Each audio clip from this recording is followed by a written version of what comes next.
Olá, meus irmãos, vamos lá. A gente começou a dar início ao nosso culto, que infelizmente ainda está sendo sem o contato físico, mas felizmente a nossa unidade nunca será quebrada, nunca será destruída, nunca será desmanchada. Eu saúdo a todos vocês com a graça de Jesus, com a paz de Jesus. Que a paz que excede todo entendimento esteja tomando conta aí da tua casa, do teu lar, da tua mente. Que esse Deus que nós servimos, através do seu Espírito, possa estar nos guiando nesse tempo que passaremos juntos aqui, meditando sua palavra, pregando a sua palavra e participando do momento sublime da Igreja de Cristo, quando nos lembramos da redenção, quando partimos o pão juntos, quando bebemos do cálice da aliança juntos e lembramos da redenção do nosso Senhor Jesus Cristo. Será uma noite, espero eu, desejo eu e por isso orei, uma noite em que o Senhor possa ser glorificado em nossas vidas, que possamos ser tocados no íntimo da nossa alma. Talvez esse tempo de quarentena, esse tempo de distanciamento, esteja sendo utilizado por Deus para resgatar em nossas vidas muitas coisas que talvez, sem que percebêssemos, estava ou em segundo plano, ou sendo levada de forma, não da forma como deveria ser levada. Em tudo isso, eu creio que Deus tira proveito de todas as coisas. E eu entendo que nós teremos um retorno, quando retornarmos ou estarmos juntos, nós estaremos ainda mais firmes, mais fortes, mais unidos.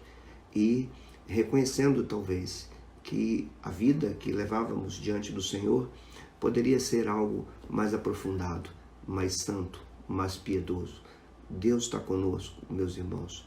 Quero iniciar declarando o meu amor a Deus e declarando o meu amor a todos vocês.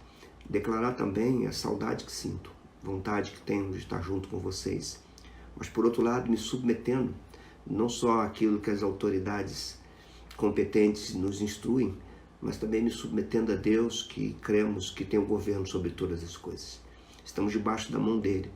Como diz o apóstolo Pedro, humilhai-vos debaixo da poderosa mão de Deus, porque ele, no tempo oportuno, nos exalta. E esse tempo nós esperamos, esse tempo pode chegar. Enquanto isso, vamos ficar com humildade debaixo da poderosa mão dele, sabendo que ele tem cuidado de nós e que ele sempre cuidará de nós. Quero convidar você a abrir a tua Bíblia para ler apenas um versículo no Evangelho de Mateus, capítulo 16, talvez seja um texto bem central na narrativa do primeiro Evangelho, quando Jesus diz o seguinte, Mateus 16, versículo 21. Depois, esse texto é logo depois que Pedro faz a confissão, tu és o Cristo, o Filho do Deus vivo. E que o Senhor então diz para ele que o que ele teve foi uma revelação do Pai, direto para o coração dele. E depois então de ter chegado a esse ápice, ao ponto principal da revelação de Jesus Cristo, depois que ele é revelado como o Filho de Deus pelo próprio Pai, então ele vai dizer agora a razão pela qual ele veio. Primeiro, o ponto da revelação é quando o Pai diz quem ele é. E agora ele diz o que ele veio fazer. E ele vai dizer isto no verso 21. Desde esse tempo, começou Jesus Cristo a mostrar a seus discípulos que lhe era necessário seguir para Jerusalém e sofrer muitas coisas dos anciãos, dos principais sacerdotes e dos escribas, ser morto e ressuscitado ao terceiro dia. Se você percebe o texto, depois do Pai revelar quem ele é, ele veio revelar então o que ele vai fazer e o que ele veio fazer. E é sobre isso que nós vamos estar dirigindo o nosso culto hoje, sobre o que Jesus veio fazer. Ele diz, eu vou para Jerusalém. Feche teus olhos, vamos orar, pedir a Deus que nos dirija nesse culto tão importante para nós, tão importante para a Igreja de Cristo. Senhor Deus, debruçados estamos diante da Tua Palavra, reunidos em nossas casas, como Teus filhos, como discípulos de Jesus Cristo, como irmãos uns dos outros. Estamos com o nosso coração contrito, a nossa alma está derramada diante de Ti. Quebrantado está o nosso ser, porque temos experimentado de uma forma muito profunda o Teu amor, o teu cuidado. De fato, estamos experimentando na nossa vida aquilo que sempre cremos na nossa mente, que tu és vivo, que a tua igreja é viva e que nós precisamos uns dos outros. Abençoa este culto, Senhor. Abençoa a palavra que irei pregar. E abençoa o momento em onde partilharemos do pão e do cálice, lembrando o corpo e o sangue da redenção. Seja com minha vida, seja com meus irmãos, onde eles estiverem. Seja conosco, Senhor. Nós esperamos em Ti. Não confiamos em nós mesmos. Reconhecemos diante de Ti nossas limitações, nossa total dependência. Eu, Senhor, me coloco diante de Ti, numa dependência real do Teu Espírito em minha vida.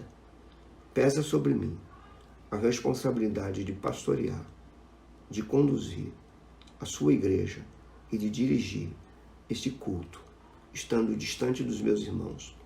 Eu não os vejo, eu não os toco, mas sei que o Teu Espírito nos une e também sei, Senhor, que eles estão desejosos de voltarmos a nos reunir, juntos nos alegrarmos na Tua presença. Enquanto esse dia não chega, Senhor, usa esse tempo para falar conosco, para aplicar em nossas vidas aquilo que é necessário. Especialmente hoje, Deus, fala conosco num texto que daqui a alguns minutos eu estarei trazendo para a Tua igreja. É a nossa oração, Senhor Deus, que é dado diante de Ti, no nome de Jesus Cristo. Amém. Queridos, nós estamos iniciando hoje a Semana Santa. Hoje é o primeiro dia da principal semana do cristianismo. É nesta semana que nós vamos lembrar a morte de Jesus. E a morte de Jesus é o centro do cristianismo, é o centro da fé cristã. Então, esta semana que segue não é uma semana de dispersão, é uma semana de muita reflexão, de muita meditação, de muito diálogo conosco, de muita autoavaliação. É um tempo de quebrantarmos nossa alma. É um tempo de lembrarmos de onde Ele nos tirou. É um tempo de lembrarmos textos como esse, onde o Pai fala quem Ele é e Ele diz o que veio fazer. É um tempo para a gente lembrar que só somos irmãos porque houve essa semana na história da humanidade. Só podemos chamar Deus de Pai porque houve essa semana na nossa história, na história dos seres humanos. Só podemos contemplar com esperança aquilo que está por vir, porque houve essa semana. Esta semana é central. No calendário, estamos dentro do ciclo da Páscoa. Nossas almas são chamadas a se render diante do Senhor. Nossa mente e o nosso coração são tomados pelo Espírito de Deus. Nós somos um povo diferente.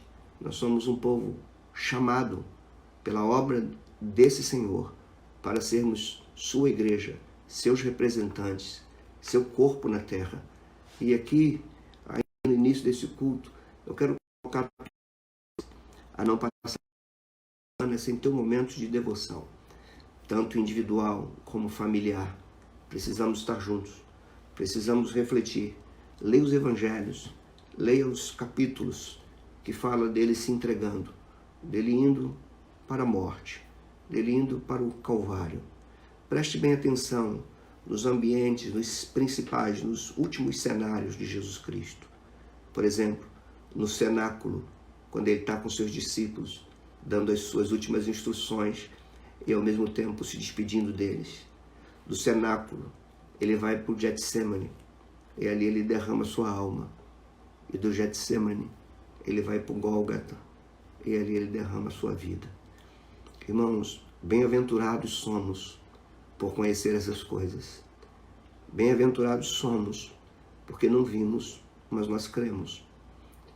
Meu coração está tomado de alegria, de emoção e de profunda gratidão. Porque quem sou eu? Quem é a minha família? Quem somos nós? Quem são as nossas famílias para merecer isso? É um favor imerecido. Nós não merecíamos isso. é por graça, é pela bondade do Senhor.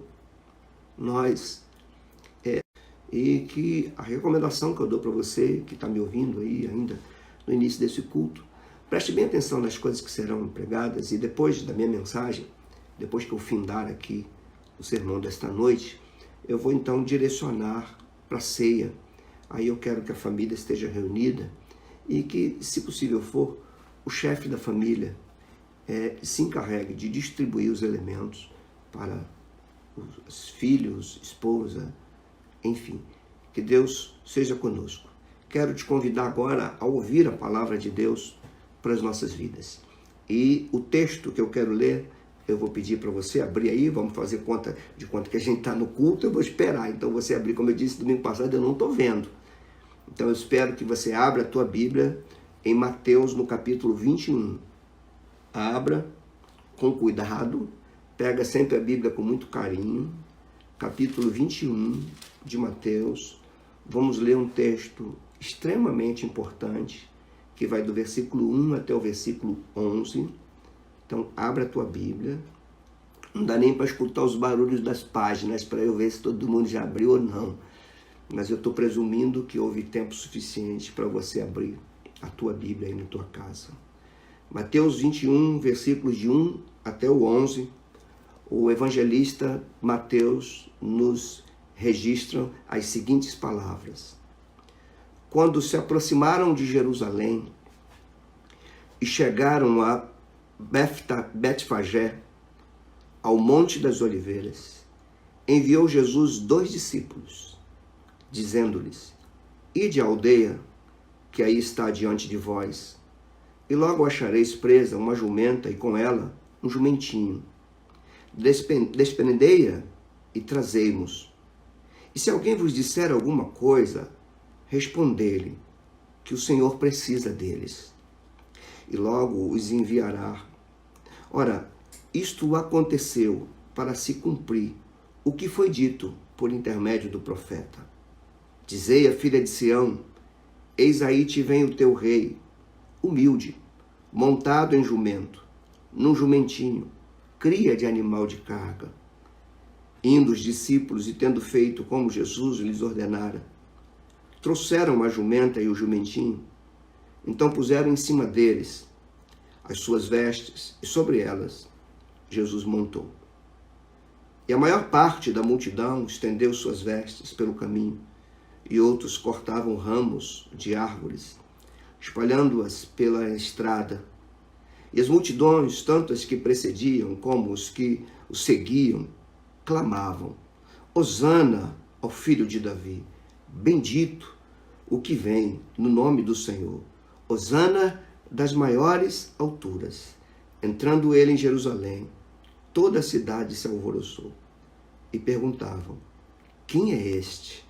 E as multidões clamavam: Este é o profeta Jesus, de Nazaré, da Galileia. Vamos orar, irmãos.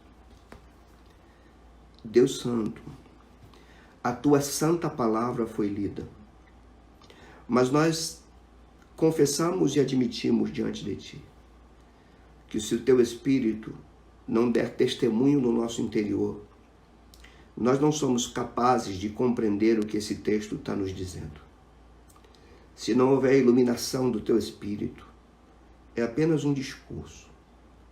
Ó Deus, seja com minha vida neste momento, porque estou pregando sem ver meus irmãos. Estou somente diante da tua palavra e na força do teu Espírito. Não vejo semblantes, não vejo pessoas, apenas as contemplo. Mas estou aqui para trazer a tua palavra para aqueles que tu resgataste, para aqueles que tu separaste para estar neste momento, vendo, ouvindo e se rendendo. Seja com a minha vida, Deus.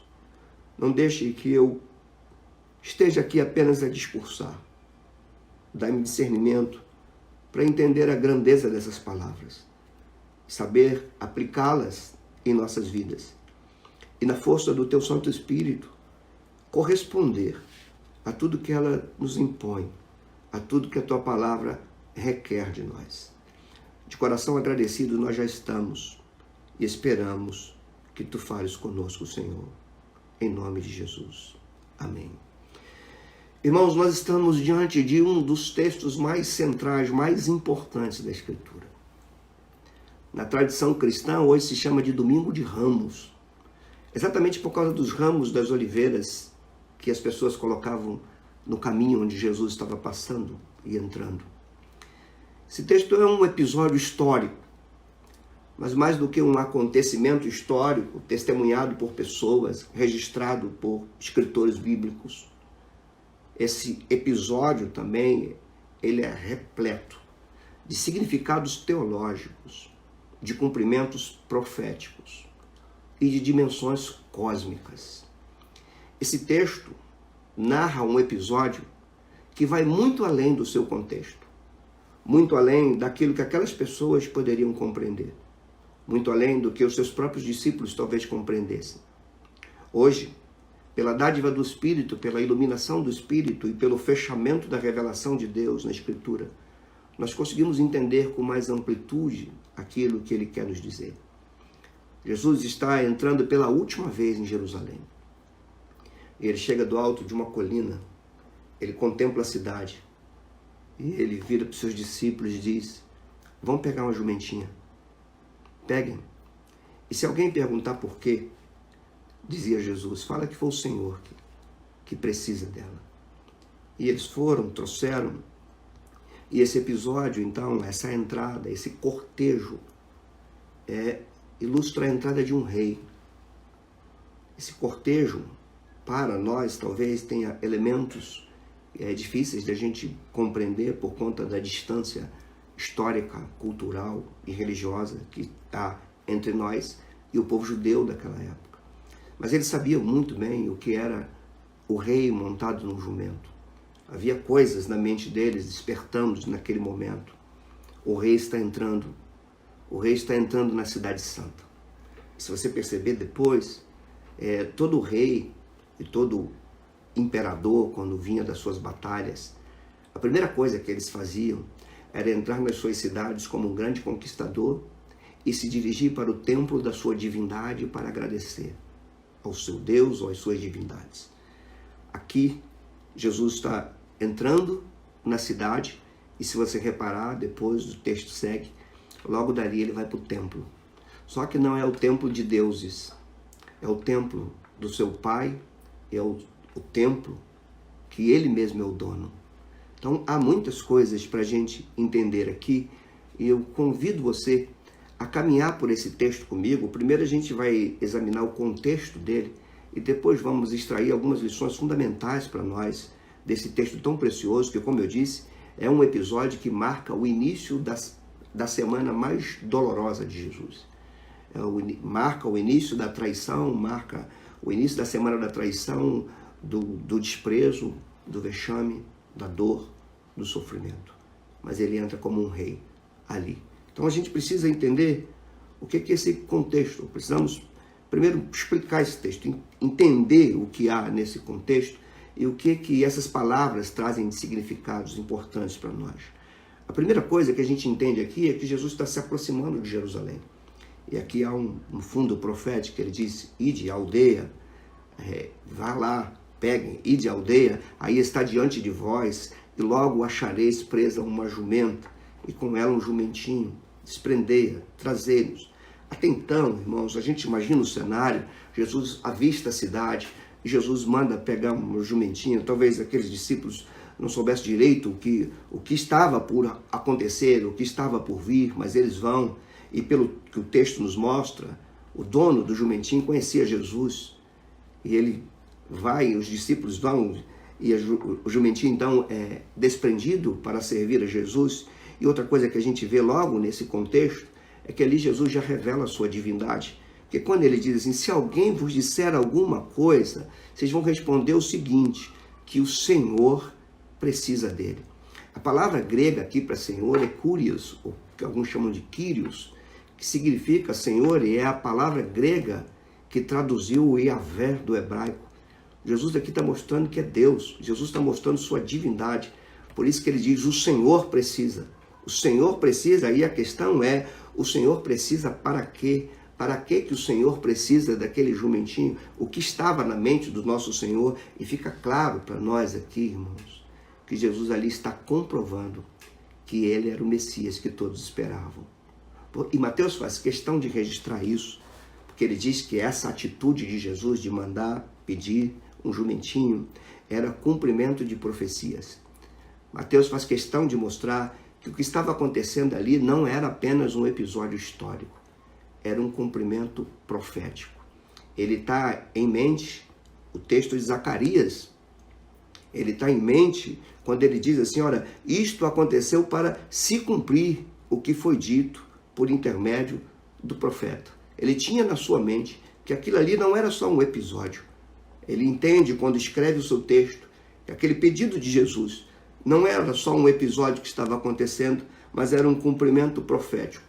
E a profecia que estava na mente dele é a profecia de Zacarias, no capítulo 9, quase fechando o cânon do Antigo Testamento. O penúltimo livro do Antigo Testamento, que diz assim, no capítulo 9 de Zacarias, nos versículos 8 e 9, que diz: alegra-te muito, ó filha de Sião, exulta, ó filha de Jerusalém, eis aí te vem o teu rei, justo, salvador, humilde, montado em jumento, num jumentinho, cria de jumenta. Jesus monta no jumentinho e parte então para a multidão. O que está se cumprindo aqui é Zacarias, capítulo 9, versículo 9. E vocês vão entender comigo, numa mente bíblica, que assim como ele nasceu humilde, ele também entra em Jerusalém como um rei humilde. Dali por diante, então, Jesus monta seu jumentinho e gritos da multidão. Os gritos da multidão, numa palavra que hoje é muito comum a nós, mas talvez a gente não entenda o significado original desta palavra. O texto de Mateus vai dizer, e as multidões, tanto os que precediam quanto as que seguiam, clamavam, Hosana, filho de Davi. Essa palavra, depois de um tempo, ela foi conectada a uma expressão de louvor, mas a sua originalidade é um pedido de socorro, é um pedido por salvação. O que eles estavam gritando ali é: salva-nos, rei, porque aquele povo começava a reconhecer que ele era o Messias, porque estava se cumprindo o que Zacarias falou. Por isso que do monte ele manda: vá pegar o jumento, porque é necessário que se cumpra o que está escrito sobre mim. É necessário que essas pessoas saibam que o que está escrito sobre mim está se cumprindo, que eu sou aquele que o profeta anunciou. Eu sou aquele que ele disse que viria, humilde, montado num jumentinho, e ele entra, e quando as pessoas reconhecem aquilo, elas dizem: salva-nos, Senhor, venha nos salvar. Só que na mente dessas pessoas salva-nos do jugo romano, salva-nos da escravidão dos romanos, ocupa o trono de Davi, toma conta do lugar que é teu, salva-nos, Senhor. Então a entrada de um reino é uma entrada para a salvação, é uma entrada de reverter coisas, é uma entrada onde as pessoas viam de perto que a salvação chegou. Por isso Mateus coloca isso lá, os gritos da multidão, pedindo por salvação. Talvez, e certamente, essa multidão não entendia que salvação ele veio trazer. Porque o rei entra com um jumento, mas ele não vai para um trono. Ele vai para uma cruz. E isso talvez eles não esperavam. Ao invés de um trono, uma cruz. Ao invés de um grande cavalo de batalha, um jumentinho. Ao invés de armas, roupas. Ao invés de soldados ao seu lado, discípulos, pescadores, gente humilde. Que rei é esse que está entrando? E as pessoas olham: salva-nos, salva-nos. Só que, ao invés de um trono, uma cruz. Interessante, meus irmãos, que essa expressão deles, salva-nos, Hosana, bendito é aquele que vem no nome do Senhor. Essas palavras dessas pessoas ecoam o Salmo 118, que falava dele e que diz exatamente assim: a pedra que os construtores rejeitaram Essa veio a ser a principal pedra angular. Isto procede do Senhor e é maravilhoso aos nossos olhos. Este é o dia que o Senhor fez, esse dia de entrada. Regozijemo-nos, alegremo-nos nele. Ó, salva-nos, Senhor, nós te pedimos. Ó Senhor, concede-nos prosperidade. Bendito o que vem no nome do Senhor. A vós outros da casa do Senhor, nós vos abençoamos. O Senhor é Deus, Ele é a nossa luz. Adornai a festa com ramos até as pontas do altar. Tu és o meu Deus, rendei-te graças. Tu és o meu Deus, quero exaltar-te. Rendei graças ao Senhor, porque Ele é bom, porque a sua misericórdia dura para sempre. É um salmo, é a literatura poética de Israel, que já prenunciava esse dia, que já anunciava que esse dia chegaria. E aqui, irmãos, diante de um episódio histórico, tem uma soberania de Deus. Eu creio que é o próprio Deus que coloca essa voz, esse clamor na boca daquelas pessoas, porque está fazendo cumprir o Salmo 118. Hosana, salva-nos, salva-nos, coloquem ramos, porque o rei chegou, e esse rei é divino, esse rei é Deus. E aqui a gente tem um limiar entre a alegria e a decepção, entre a esperança de uma salvação e a decepção de uma entrega. Eles não entendiam o que estava acontecendo. Por isso que no início dessa mensagem eu falei que essa entrada não é só um episódio histórico. É um episódio profético, é um episódio teológico e é um episódio com dimensões cósmicas. Toda a narrativa da Escritura está concentrada nesse evento, que talvez eles não sabiam, e talvez também nós não teríamos conhecimento disso se não fosse a ação do Espírito Santo. Dito essas coisas, irmãos, que é o contexto dessa entrada, a gente precisa parar um pouquinho e entender a expectativa daquele povo. Aquele povo sofria debaixo de um jugo romano. Aquele povo não sabia o que era a independência desde que Nabucodonosor tomou o Reino do Sul. Eles sempre foram escravos, viveram um período de curta libertação e depois tornaram a ser escravos. Foram escravos dos babilônios, foram escravos dos persas, foram escravos dos exércitos de Alexandre e agora eram escravos dos romanos. A terra, que era a terra prometida, era dominada por romanos. E aqui, esse povo então acende neles. A libertação chegou. O Messias, é ele o Messias, porque ele vem montado no jumento, como o profeta disse. Porque o Salmo, o poeta de Israel dizia: bendito aquele que vem no nome do Senhor, e nós estamos reconhecendo que é ele. Coloque ramos no caminho, porque o rei está chegando.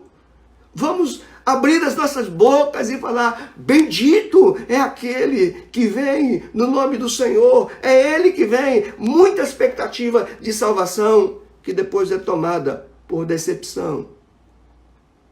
Eles começam a perceber que aquele rei que estava entrando não era bem o que eles esperavam. Ele não subiu o trono, ele foi para a cruz. Ele não destronou Roma, ele foi julgado por Roma. Ele foi condenado por Roma. Como esperar? Quando eles então se decepcionam com ele, quando ele então, esse rei, já não é mais o rei que eles esperavam que fosse, ele diz: mata-o. Tire a vida dele. Soltem Barrabás. O povo que dizia: Hosana, salva-nos, agora diz: crucificam. Não é ele.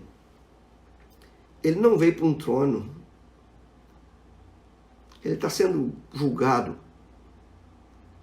Ele está indo para uma cruz. E cruz não pode ser lugar de um rei. Lugar de rei é um trono. É este episódio, irmãos, que vai marcar o início dessa semana que nós estamos começando hoje. E a expectativa desse povo e aquilo que Jesus fez deve servir de compreensão para as nossas vidas. Esse texto, ou esse episódio, tem um cumprimento profético que eu queria que você entendesse aqui, para que a nossa mente abrisse mais, para que o Espírito Santo cravasse na nossa alma o que significava aquela entrada. A gente vai ver as 4 seções do Antigo Testamento apontando para isso. Pentateuco, os livros históricos, os livros poéticos e os livros proféticos. E a gente tem 2 grandes textos que formam os 2 grandes extremos do Antigo Testamento. Um em Gênesis e outro em Zacarias. Gênesis, o primeiro livro da Bíblia, Zacarias, o penúltimo livro, apontam para esse dia. Talvez a gente nunca tenha prestado atenção, tenhamos prestado atenção em textos como esse. Em Gênesis 49, quando Jacó está abençoando os seus filhos, ele chama para perto dele um filho chamado Judá, da tribo da qual descende esse que está entrando agora em Jerusalém. Quando Jacó chama Judá para abençoar, as palavras que saem da boca desse homem são as seguintes: Judá é leãozinho, da presa subsiste. Filho meu, encurva-se, deita-te como leão e como leoa. Quem o despertará? E depois diz sobre a descendência de Judá: o cetro não se arredará de Judá, nem o bastão de entre os seus pés, até que venha Siló, e a ele obedecerão os povos. Ele amarrará o seu jumentinho, a vide, e o filho da sua jumenta, a videira mais excelente, e essa videira é Israel. Lavará as suas vestes no vinho e a sua capa em sangue de uvas. Os seus olhos serão cintilantes de vinho e os dentes brancos de leite. Era Jacó abençoando Judá, falando: o cetro não vai se apartar de ti. De ti, Judá, virá um rei e ele montará num jumentinho. Isso aqui é Moisés escrevendo no deserto. É Gênesis. Isso que está diante de nós, meus irmãos, é vivo. É para crer nisso. A nossa vida depende de crer nisso aqui. Esse livro se cumpre. Esse livro é vivo. Mas não só o Pentateuco. Quando você vai para os livros históricos, quando você pega o 2º livro de Samuel, quando Deus usa Natã para falar com Davi, que Deus estava fazendo uma aliança com ele. E dentre as palavras de Natã para Davi, ele diz o seguinte em 2 Samuel 7, no verso 12. Quando teus dias se cumprirem e descansarem com teus pais, então farei levantar depois de ti o teu descendente, que procede de ti, e estabelecerei o seu reino. Os judeus esperavam descendentes de Davi que estabelecesse um reino. Esse 2º capítulo de Samuel, ou melhor, esse 2º livro de Samuel, esse capítulo 7, vai falar que esse reino que vinha da descendência de Davi era um reino que não teria fim. Era um reino eterno. Era um reino para sempre. Por isso, você vê muito nos evangelhos a expressão: filho de Davi, tem misericórdia de mim. Porque esperavam que o filho de Davi viria como um rei. E ele está vindo, mas era o rei que ela esperava. Era um rei montado numa jumenta. Assim como também era o rei que nasceu numa manjedoura. Era um rei que nasceu no meio dos animais. Era um rei que, ao ser oferecido, seus pais ofereceram as ofertas das famílias pobres. Era um rei que, quando nasceu, recebeu o presente dos de fora. Esse é o rei, porque ele não é só rei de Israel. Ele não é só rei de Jerusalém. Ele é o rei de toda a terra. Por isso, nos livros poéticos, no livro do Salmo, por exemplo, o Salmo de número 2 vai dizer assim, Salmo 2, eu, porém, constituí o meu rei e o meu santo monte Sião, sobre o meu santo monte Sião. Proclamarei o decreto do Senhor. Ele me disse: Tu és meu filho, eu hoje te gerei, proclamarei o decreto do Senhor. Ele me disse, tu és meu filho, pede e eu te darei as nações por herança. Aqui não era só Israel, era o rei chegando para que todas as nações se submetessem a ele. Não para que, ainda no livro dos Salmos, como o Salmo 118 que nós já lemos, a gente repete, ele diz, ó, salva-nos, Senhor, nós te pedimos. Ó Senhor, concede-nos prosperidade, bendito o que vem em nome do Senhor. Está se cumprindo o Pentateuco, está se cumprindo os livros históricos, também se cumpre a poesia de Israel, e não para por aí os livros proféticos, mas precisamente o livro de Daniel vai dizer o seguinte, eu estava olhando nas minhas visões da noite, e eis que vinha com as nuvens do céu, um como o filho do homem, e dirigiu-se ao ancião de dias, e o fizeram chegar até ele. Foi-lhe dado a esse filho do homem domínio e glória e o reino, para que os povos, nações e homens de todas as línguas o servissem. O seu domínio é domínio eterno, que não passará, e o seu reino jamais será destruído. Por isso que eu disse que esse episódio não era só histórico, era cósmico, profético. Aqui, o Criador, que se encarnou, agora entra na cidade que é dele, como um rei, como um verdadeiro rei. Há todo um preparativo para recebê-lo. Pessoas, brados, emoções, salva-nos, ramos jogados, vestes colocadas no caminho dele, e ao mesmo tempo um misto de expectativa e de decepção. Algumas lições, irmãos, precisam ser trazidas para nós aqui. A primeira delas, esta entrada de Jesus nos mostra que a Escritura é infalível. Então eu quero que você que está me ouvindo, nos exponda a Escritura. Você me vê todos os domingos falando dessa palavra. Eu quero dizer para você que está me ouvindo, creia neste livro. Porque esta entrada está mostrando que a Escritura é infalível. Essa entrada de Jesus em Jerusalém fecha um quebra-cabeça profético. Que todas as seções do Antigo Testamento, da Tanakh hebraica, se cumprem. Não é à toa que Jesus, ao falar com seus discípulos, diz, e começando por Moisés, expunha tudo o que a Escritura falou. Não dirija a tua vida por outra coisa que não seja pela Escritura. Porque querendo você ou não, ela se cumpre, ela se cumpriu, ela se cumprirá. Então, quando nós olhamos um texto como esse, o recado de Deus é, rendam-se à Escritura. Não tenha a Bíblia como um livro de enfeite. Não pense que aquilo ali que foi escrito são fábulas, são construções religiosas. É a palavra viva de Deus que se cumprirá, com detalhes, com precisão de detalhes.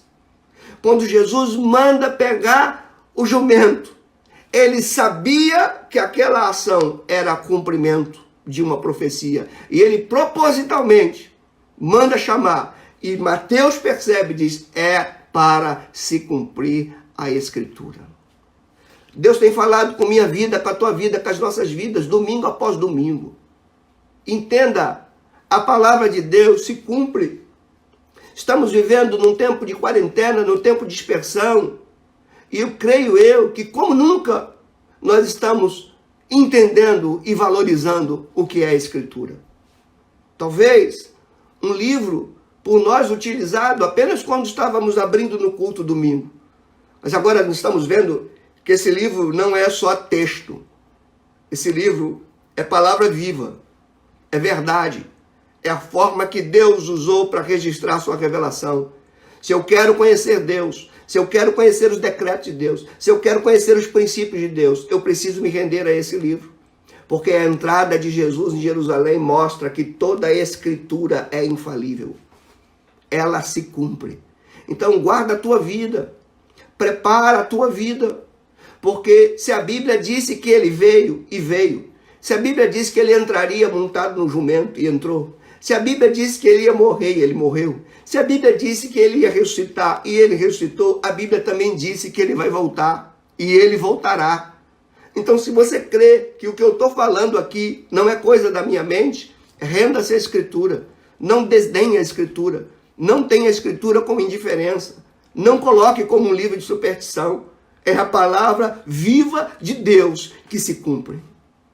Segunda lição e aplicação, a vinda de Cristo, a vida dele e o reino dele nunca tiveram como objetivo satisfazer os desejos humanos.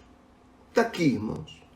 Num tempo de um evangelho tão pragmático, num tempo em que Deus virou um ser vendido nos púlpitos, num tempo onde que servir a Deus é interessante porque Ele me dá o que eu quero, num tempo em que o que preciso para ir a Deus é um motivo que me interesse, num tempo como esse, a gente precisa refletir nessa entrada. Jesus não entrou para satisfazer os desejos daqueles que jogavam as folhas de ramos no seu caminho. Jesus não entrou para destronar César. Jesus não entrou para tirar aqueles, para fazer o que a gente quer. Nós precisamos entender a vida e o ministério de Jesus Cristo à luz não dos nossos desejos. É o propósito eterno de Deus. É por esse propósito que ele veio. É por isso que Paulo vai dizer que ele, sendo Deus, não considerou ser igual a Deus, mas a si mesmo se esvaziou. E às vezes num evangelho tão humanizado, tão antropológico como os nossos, como dos nossos dias, nós estamos sendo levados a acreditar que Jesus desceu da sua glória, que Jesus desceu da sua posição porque nos ama e porque não resistiu viver sem nós. Embora ele nos ame, isso está em Satanás. Todos esperavam uma libertação do Império Romano, mas ele libertou do Império das Trevas. Por quê? Porque ele vem fazer algo que transcende a nossa mente. Por isso que esse episódio tem dimensão cósmica. Não é só terrena, não é só para mim. Nós estamos diante de fatos que os olhos não tinham visto, os ouvidos não haviam ouvido, jamais havia penetrado no coração humano. É algo muito maior do que satisfazer expectativas humanas. É satisfazer o propósito eterno de Deus. E se você compreende o que eu estou falando, a minha vida, a tua vida, as nossas vidas, a igreja dele, a nossa igreja, só tem sentido se viver para o propósito dele e não fazê-lo viver para o nosso. Talvez esteja aqui a grande razão de tanta gente decepcionada, de tanta gente frustrada. Por que tem tanta gente frustrada dentro do cristianismo? Porque alimentaram expectativas daquilo que Deus nunca prometeu. Esses aqui também alimentaram expectativas e se frustraram, porque alimentaram coisas que Deus não havia prometido. Aqui eles entenderam por um outro ângulo. O pensamento deles era terreno, era humano, e talvez os nossos também tenham sido nesses dias. Do Senhor, somos chamados a refletir. Vivemos para Ele ou queremos que Ele viva para nós? Vamos entender o que Ele veio fazer. O que esse rei veio fazer montado no jumento? Uma outra lição para nós. Nós precisamos, posto isso diante de nós, entender quais são as características desse reinado, desse Messias, desse que veio montado no jumentinho. Primeiro, é um reinado sem pompa. Não tinha pompa, não tinha grandes carruagens, não tinha grandes cortejos, não tinha cavalos bonitos. Havia um jumentinho e um monte de camponês, de gente andando, gente da ralé de Israel do lado dele. O que significa para mim? O que significa para você? Não vamos entender a igreja, não vamos entender o cristianismo como aquilo que nos leva para o pódio, para a pompa. Chega de cristianismo materialista, chega de cristianismo pragmático, chega de achar que a bênção de Deus está naquilo que eu possuo. Ele nasceu numa manjedoura, entrou num jumentinho e morreu numa cruz. Você entende isso? Esse é o nosso rei. É diferente dos governantes poderosos, é diferente dos políticos. Pelo contrário, o Salmo 2 vai dizer assim: por que os reis da terra conspiram contra o teu ungido? E até hoje conspiram. E diz o Salmo 2 que o Senhor do alto dos céus ri, zomba dele e fala para o seu filho: pede e eu te darei as nações por herança. Não é Israel, são as nações, todos os povos, todas as tribos se renderão a esse rei. Segundo, esse rei, esse reino que esse montado no jumentinho trouxe, não tem fim. É um reino eterno, é um reino que transcende, é um reino que já chegou, é um reino que tem um povo que o representa, que é a sua igreja. É um reino que será consumado quando ele voltar. E quando ele voltar, esse reino vai chegar à sua plenitude. Não haverá mais tristeza, não haverá mais dor, não haverá mais lágrima, não haverá mais luto, não haverá mais nada que possa destoar do shalom de Deus. Ainda sobre esse reinado, ele é um reinado de um rei que dá a sua vida pelos seus súditos. É diferente dos reinos da época de Jesus. Os grandes impérios da época de Jesus se estabeleceram tirando a vida dos outros. Os grandes impérios, inclusive de Roma, se estabeleceu quando o seu imperador tirava a vida dos outros, ou seja, pela vida dos outros o reino se estabeleceu. Esse aqui não. Esse aqui, ao invés de tirar a vida dos outros para estabelecer o seu reino, ele dá a sua vida por aqueles que ele vai chamar de súdito. Jesus não veio para matar, Jesus veio para morrer. O reino dele é conquistado pela sua morte, não pela morte dos outros. Que coisa impressionante, irmãos. Mais um. O reinado dele não cobra impostos, não exige nada, como Roma exigia. Esse rei, ao invés de pedir impostos, pede: negue a si mesmo, renuncie, toma sua cruz, siga o meu caminho, morra para esta vida.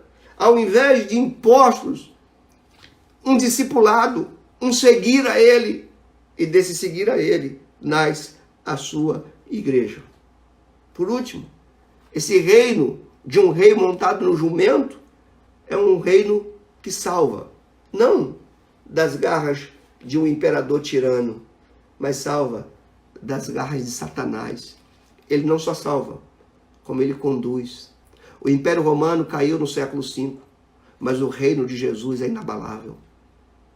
Jerusalém foi destruída no ano 70, mas o reino é indestrutível. O reino de Jesus também é indestrutível.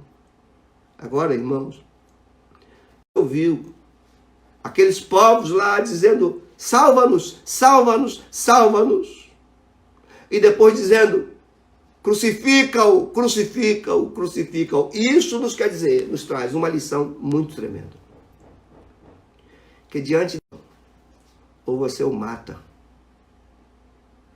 ou você se rende e é salvo, ou você se perde eternamente. Não há opção. Hoje, ao ouvir uma palavra como essa, ou nós reconhecemos, ou estamos como súditos de um rei justo, ou estamos como aqueles judeus ávidos por se valer daquilo que ele poderia dar. Aqui, irmãos, para nós, num domingo de ceia, no primeiro domingo da Semana Santa, a gente aqui é chamado, você e eu somos chamados. Você agora é indagado. O que você faz diante do que você ouviu? Esse Jesus tem sido o rei da tua vida, Senhor da tua vida? Ou nós estamos como aqueles povos, aquelas pessoas, querendo ele apenas para fazer o que a gente quer, querendo ele apenas para as nossas vantagens. Hoje, está diante de você que está aí na tua casa com tua família, está diante de todos nós nesse primeiro dia da Semana Santa. O que é ele para nós? Nós o coroamos e o reconhecemos como rei, ou nós o rejeitamos e o crucificamos pela segunda vez? Quem é esse? O que tu queres dele? Diante dele, só nos resta uma coisa: falar: tu és o Senhor da minha vida. Governa minha vida, governa meus pensamentos, governa meus sentimentos, governa minha casa. Leva-me como súdito do teu reino. Leva-te como servo do teu senhorio. Leva-te como obediente às tuas normas, aos teus princípios e aos teus valores. Porque, irmãos, ainda que esse reino tenha chegado, ainda não é consumado. E entre a chegada do reino e a consumação do reino, o mundo precisa saber que há um povo que se rendeu a ele. E esse povo é a igreja. Somos nós, você e eu. Por enquanto o reino não é consumado, passaremos pelas dificuldades da vida. Mas esse rei disse que não nos deixaria só. Ele traria o seu espírito. Ele disse: eu estarei com vocês até que tudo seja consumado. Queria que você fechasse os teus olhos, baixasse tua cabeça, se possível for, e você é chamado nesse momento a refletir seriamente sobre a vida que você está levando e o que é Jesus, o que é essa entrada triunfal de Jesus Cristo, que cumpriu toda a Escritura, que mostrou quem Ele é, o que Ele veio fazer. Ora, feche os teus olhos agora, aí onde você está. Pensa na tua vida, pensa como você tem levado o teu cristianismo. Indaga com sinceramente em teu interior e diz: quem é este?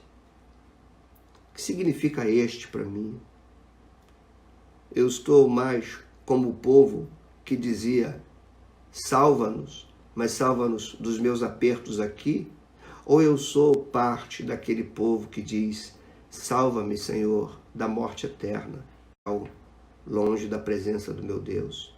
Salva-me de viver para mim mesmo, de usar o teu nome para o meu benefício. Salva-me, Senhor. Salva-me dos meus pensamentos tortos. Salva-me, Senhor, do meu egoísmo. Salva-me, Senhor, do meu orgulho, da minha altivez. Livra-me. Hosana, Senhor. Livra-me de pensar de mim além do que convém. Livra-me, Senhor. Livra-me das garras de Satanás e livra das marcas do pecado que ainda estão em mim. Deus Santo, nós oramos a Ti nesse momento, por toda a Tua igreja reunida, por todas as pessoas que compõem a Tua igreja e especificamente a igreja que pastoreio. Esteja em cada casa, esteja aplicando a Tua palavra no coração dos Teus filhos. Está começando uma semana, Senhor. Como será essa semana? Tive um feriado longo. Aprove a Ti, Senhor, impedir que qualquer feriado fosse comemorado, porque Tu usaste de circunstâncias reais para tratar o Seu povo dentro de casa. Senhor, que seja uma semana diferente de todas as outras semanas santas que passamos. A cada dia, pensando no momento em que Tu sobes o Monte das Oliveiras, que contempla Jerusalém, e diz para os Seus discípulos: pega um jumentinho, porque agora vai se cumprir o que de mim está escrito. Agora Jerusalém vai saber quem é seu rei. Senhor Deus, que esta semana a gente reflita nessas coisas. Desperta em nós uma mente espiritual, Senhor. Livra-nos da diferença, livra-nos da carnalidade humanas, terrenas, que só cogita das coisas daqui e não cogita das coisas eternas. Livra-nos disso, Senhor. Que possamos, cada dia dessa semana que está chegando, entender o significado deles.